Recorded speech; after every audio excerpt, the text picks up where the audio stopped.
Terima kasih masih bersama YPB Movie. Masih melanjutkan part sebelumnya. Setelah kekalahan Kaioshin Barat yang dikorbankan oleh Shin, semua G-Factor kini mendapatkan ancaman serius karena segel pedang Shikor hanya bertahan 1 bulan lagi. Ketika mereka merenung, kakek tua tiba-tiba menghubungi mereka lagi menggunakan telepati call dan memberitahu bahwa mereka para Kaioshin pun sedang memikirkan jalan keluar untuk bisa menyelesaikan masalah dengan Shikor. Mereka telah merencanakan banyak ide, tapi mereka menuju pada satu kesimpulan, yaitu mengembalikan Goku kembali untuk mendapatkan bantuannya. Mendengar itu, Gohan nampak sangat kaget dan penasaran apakah kakek tua tahu di mana Goku sekarang. Sedangkan Pangeran Congak yang ogah Goku kembali karena takut disaingi lagi nampak menunjukkan muka yang mengerut alias seperti ular kadut. Kakek tua ngasih tahu dia tahu detail di mana Goku berada, yaitu dia sekarang tinggal di sebuah alam yang disebut Ryu Hoshin. Semuanya pun kembali terkejoet sambil penasaran alam apa yang sebenarnya Goku tinggali.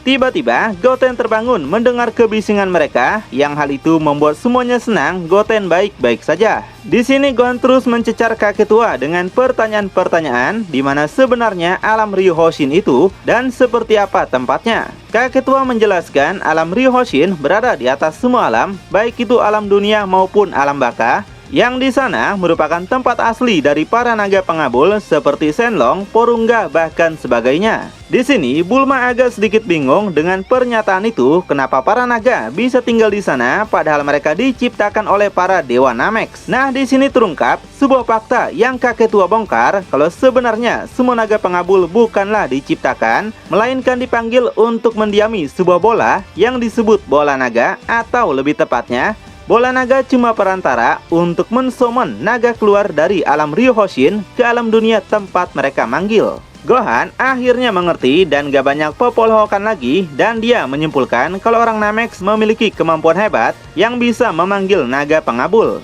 Meski begitu, di sini Trunks masih sangat penasaran kenapa Goku pergi ke alam itu padahal di bumi masih banyak makanan enak. Apakah sesuatu telah terjadi kepadanya? Mendengar itu, kakek tua akhirnya menceritakan secara detail mulai dari naga yang gak bisa pergi dari alam Ryu Hoshin kecuali menggunakan perantara bola naga. Yang seketika Gohan tersadar alasan naga jahat muncul di bumi rupanya disebabkan oleh bola naga yang retak, dan hal itu membuat tubuh Shenlong kehilangan tubuh sempurnanya di dunia nyata. Kakek tua langsung membenarkan itu. Dengan hilangnya tubuh fisikal menyebabkan Shenlong gak bisa kembali ke alam Ryu Hoshin setelah permohonan dikabulkan dan malah menjadi para naga jahat. Untuk kembali ke alam Ryu Hoshin, Shenlong memerlukan sebuah jasad hidup atau seorang tumbal untuk dia masuki dan membawanya ke alam Ryu Hoshin. Karena itu, Shenlong menjadikan Goku sebagai tumbalnya agar dia bisa kembali ke alam Ryu Hoshin, dan Goku harus menetap di alam itu selama-lamanya. Vegeta pun sangat paham dengan itu, dan alasan itulah kenapa Goku dulu nggak pernah memberitahukan kepergiannya karena nggak bakal kembali lagi. Mendengar kakeknya nggak bakal kembali lagi, Panci nampak begitu kaget plus sedih. Kakek yang sudah bersamanya sejak kecil, kini dia nggak akan pernah melihatnya lagi. Kemudian Trunks mendapatkan sebuah ide untuk memanggil Goku dari dunia Ryu Hoshin ke alam dunia, tapi hal ini langsung dibantah oleh kakek tua karena alam Ryu Hoshin sangat tertutup dan siapapun gak bisa masuk keluar secara bebas dari alam itu, kecuali Piccon ya. Hal ini membuat G-Factor putus asa kalau Goku mungkin gak bakal kembali lagi ke dunia mereka. Di sini, kakek tua membongkar sebuah fakta, yaitu cara satu-satunya untuk manggil Goku adalah menggunakan bola naga yang ada di bumi, seperti halnya manggil Shenlong dengan mengumpulkan ketujuh bola naga. Dengan begitu, Goku akan muncul. Oleh karena itu, kakek tua menanyakan di mana bola naga sekarang, karena itu adalah kunci kedatangan Goku. Gohan mengatakan keberadaan bola naga sekarang mungkin ada di istana kami dan sekarang telah menjadi batu. Kakek tua menjelaskan lagi energi minus dari bola naga mungkin sekarang telah terhapus, tapi dia masih belum kumpulkan tenaga yang cukup untuk bisa digunakan seperti semula. Dan nampaknya perlu membutuhkan waktu sekitar 1000 tahun lagi sampai bola naga itu bisa digunakan sekali lagi. Mendengar kata 1000 tahun, sontak saja G-Factor sangat terkejut. Kalau nunggu 1000 tahun, ya mereka sudah pada koit lah. Ketika semua G-Factor bingung harus berbuat apa, justru Vegeta malah sangat senang karena dia nggak bakal disaingi oleh Goku lagi. Sebaliknya, dia menyarankan pada mereka untuk tidak usah pedulikan Goku dan harus bertarung dengan kekuatan mereka saja. Vegeta juga meremehkan Goku kalau meskipun Goku kembali tetap nggak bakal bisa mengalahkan Sikor yang terlalu kuat. Gohan yang juga sempat berpikir demikian mengatakan kalau Goku ayahnya nggak bakal bisa membantu banyak dan pada akhirnya mereka akan tetap kesusahan juga. Wah, dua orang ini terus saja meremehkan pemeran utama ya. Tapi kakek tua memberikan kata-kata bijak kalau alasan dia ingin Goku kembali karena Goku adalah ayah asli dari Sikor. Kesalahpahaman ini yang membuat mereka saling bertarung harus diselesaikan secara damai oleh Goku ayahnya dibanding bertarung dan saling membunuh satu sama lain. Jika Sikor berubah pikiran dan bergabung dengan mereka, maka kekuatan G-Factor akan semakin kuat, bukan? Dan mengingat situasi sekarang, Goku yang telah bersatu dengan Shenlong, kakek tua beberkan kalau mereka bisa juga menyelesaikan pertarungan dengan adanya Goku kalau Sikor tetap pengen bertarung. Di sini, Gohan masih bingung apa sebenarnya yang kakek tua maksud. Nah, kakek tua membongkar sebuah fakta lagi. Sebenarnya, jika manusia bergabung dengan Shenlong, maka akan memperoleh kekuatan yang berpuluh-puluh kali lipat dibanding Super Saiyan 4 yang Goku miliki.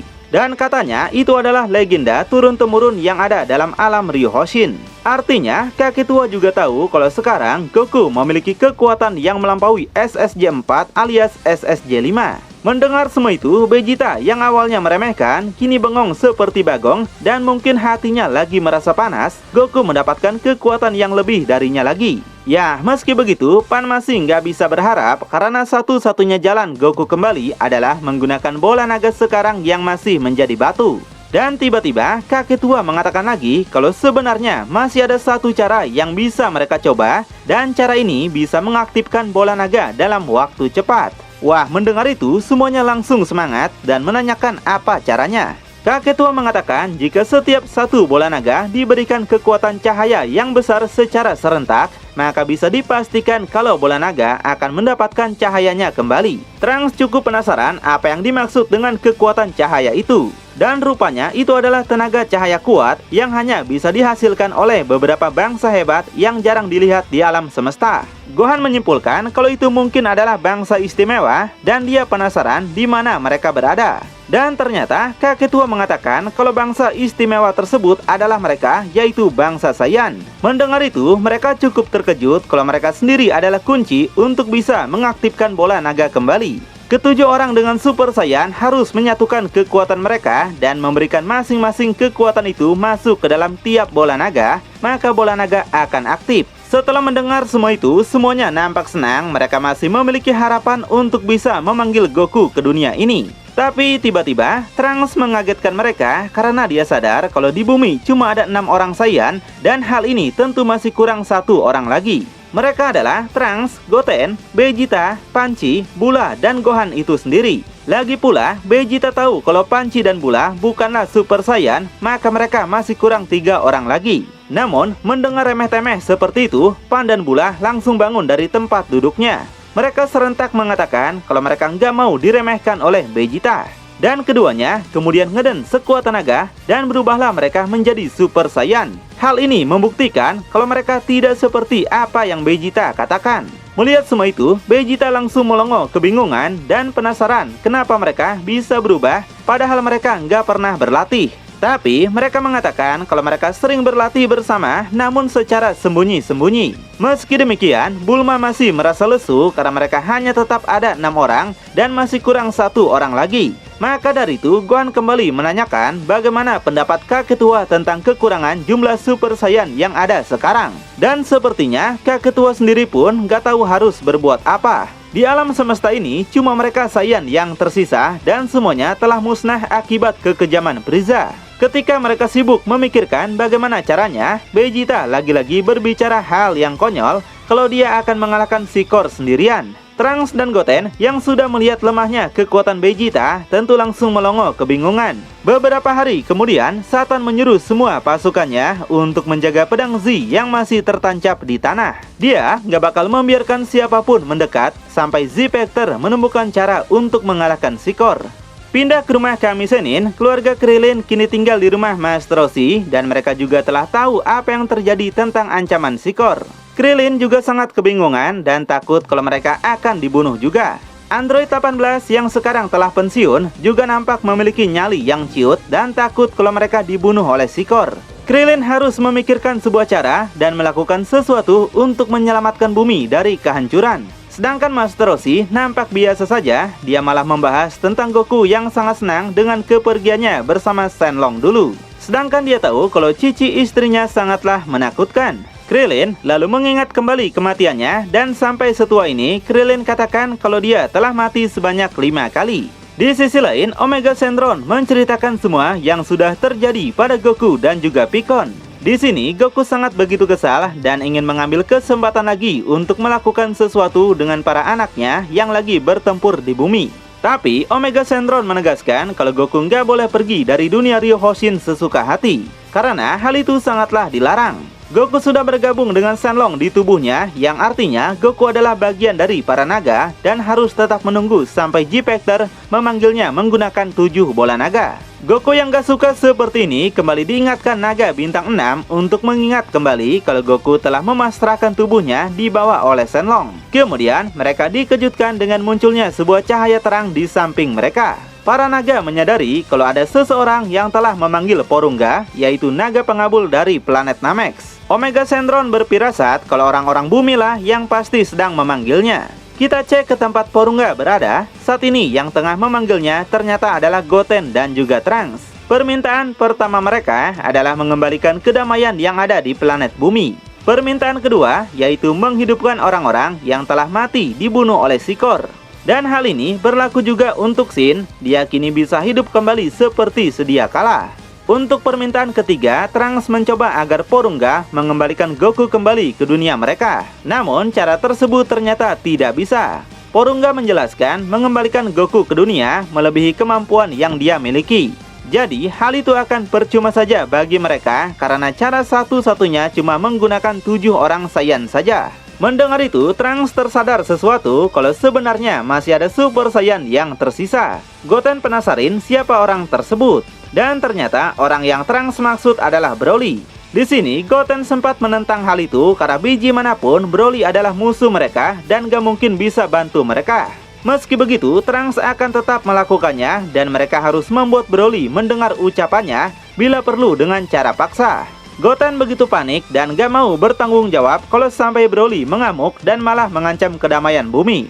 Kemudian Trunks minta pada Elder untuk menghidupkan Broly kembali ke dunia yang telah mati beberapa tahun yang lalu. Dan dengan sangat mudah, Porunga dapat mengabulkan permintaan mereka. Di tempat lain, Kak Ketua penasaran siapa Broly yang mereka maksud. Bahkan Shin dan yang lain pun gak tahu karena belum berteman dengan G-Factor waktu dulu. Dan setelah semua permintaan terkabul, Porunga lalu pergi dan bola naga terpecah kembali ke berbagai sudut planet Namex. Meski begitu, Trunks dan Goten penasaran di mana Broly sekarang yang telah hidup. Dia nggak ada di tempat mereka. Sang Elder ngasih tahu kalau Broly mati di bumi, artinya Broly sekarang hidup juga di bumi. Hal itu sontak saja membuat keduanya terkejut. Mereka harus segera kembali secepat mungkin, kalau tidak Broly yang malah akan menghancurkan bumi sebelum Sikor itu sendiri. Tiba-tiba Shin datang ke tempat mereka dan akan segera memindahkan mereka ke bumi menggunakan teleportasinya. Di bumi sendiri, Broly nampak telah hidup dan dia sangat begitu bingung kenapa dia bisa hidup padahal telah mati oleh G-Factor. Vegeta yang merasakan Ki Broly segera datang menghampirinya dan akan menghentikan Broly bagaimanapun caranya. Melihat Vegeta ada di hadapannya, Broly sangat begitu bingung dan linglung apakah benar dia sekarang telah hidup. Vegeta membenarkan itu. Broly yang sekarang telah hidup, dia akan membuat Broly mengikuti apa yang ingin mereka mau. Seketika, Broly sakit kepala dan mengingat pertarungannya melawan G-Factor yang akhirnya membunuhnya dengan kejam. Broly juga teringat kembali kenangannya dengan Goku dan alasan itulah dia ingin membunuh Goku. Vegeta hanya tersenyum saja ketika Broly mengingat semua hal memalukan di masa lalu. Akhirnya, Broly yang gak bisa menahan diri langsung berubah ke dalam bentuk Super Saiyan legendarisnya untuk mengamuk. Hal ini membuat Vegeta agak kesal karena dia harus bertarung dengan Super Saiyan legendaris lagi. Kemudian Broly langsung menyerang ke arah Vegeta. Namun tiba-tiba Gotenks muncul dan meminta Broly untuk berhenti dulu. Broly sontak begitu bingung siapa orang di hadapannya ini, karena dia belum pernah melihatnya sebelum dia mati. Vegeta akhirnya sadar kalau Trunks dan Goten lah yang menyebabkan semua ini, kenapa Broly bisa hidup kembali. Mendengar itu, Gotenks hanya nyengir saja tidak jelas. Dan tiba-tiba, Broly yang bosan menunggu segera datang menyerangnya dengan brutal. Dengan cepat, Gotenks berhasil menghindari serangan itu.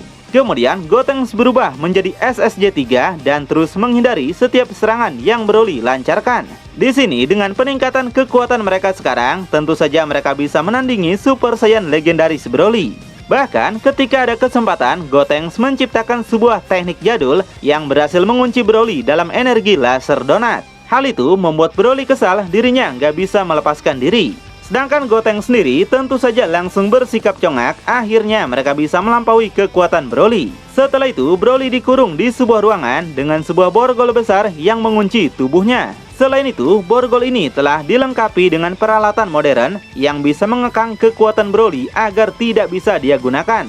Lalu, apakah yang akan para G-Factor lakukan untuk membuat Broly mau menuruti apa mau mereka? Atau malah Broly akan berkhianat dan malah membantu si Core? Makin penasaran? Tonton kelanjutannya di channel YPB Movie, channelnya anime masa kini.